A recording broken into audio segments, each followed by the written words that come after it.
الرحمن الرحیم، ایک بھائی نے کمنٹ کیا ہے، وہ پوچھ رہا ہے کہ کوئی ایسا وظیفہ، کوئی ایسا عمل بتا دیں کہ جو ہمارا حافظہ ہے نا وہ کرنے سے مضبوط ہو جائے، قوی ہو جائے، جو چیز بھی یاد رکھ کریں وہ یاد رہ جائے اور زیادہ دیر یاد رہے۔ تو اس کے لیے سب سے مضبوط عمل جو ہے نا وہ اللہ تبارک و تعالیٰ کا اسم مبارک ہے، یا علیم۔ ہر نماز کے بعد اس کو 11 مرتبہ یا 21 مرتبہ اس کا ورد بنائیں، مطلب اس کو پڑھتے رہیں۔ نمبر 2 قرآن پاک میں ہے رب زدنی علما، اس دعا کو پڑھیں، مطلب کہ اے پروردگار ہمارے علم میں اضافہ فرما۔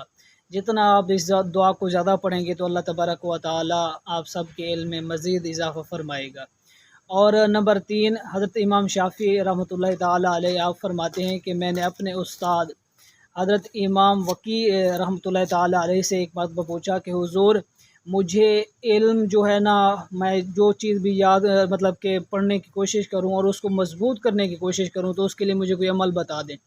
تو آپ فرماتے ہیں کہ تم گناہوں کو چھوڑ دو اور اپنی نگاہوں کو پاک کرنا شروع کر دو۔ مطلب اللہ تبارک و تعالیٰ کا علم ایک نور ہے، اور جب آپ گناہ کرتے ہیں تو اللہ تبارک و تعالیٰ کا نور اور گناہ ایک جگہ پر نہیں رہتے، وہ نور سائڈ پر ہو جاتا ہے۔ جب آپ گناہوں کو چھوڑ دیں گے اور اپنی نگاہوں کو پاک کرنا شروع کر دیں گے تو اللہ تبارک و تعالیٰ آپ کے علم میں مزید اضافہ فرمائے گا۔ نمبر 3 مسواک کرنے کے ویسے تو بہت زیادہ فضائل ہیں، ان میں سے ایک یہ بھی فضیلت ہے کہ جب آپ مسواک کرتے ہیں تو مسواک کی برکت سے بھی اللہ تبارک و تعالی مزید جو آپ کا حافظہ ہے نا اس کو قوی بنا دیتا ہے، اس کے اندر اللہ تبارک و تعالی اس کی جو طاقت ہوتی ہے وہ مزید اللہ تبارک و تعالی بڑھا دیتا ہے۔ یہ سب چیزیں اپنی زندگی کے اندر لے کر آئیں۔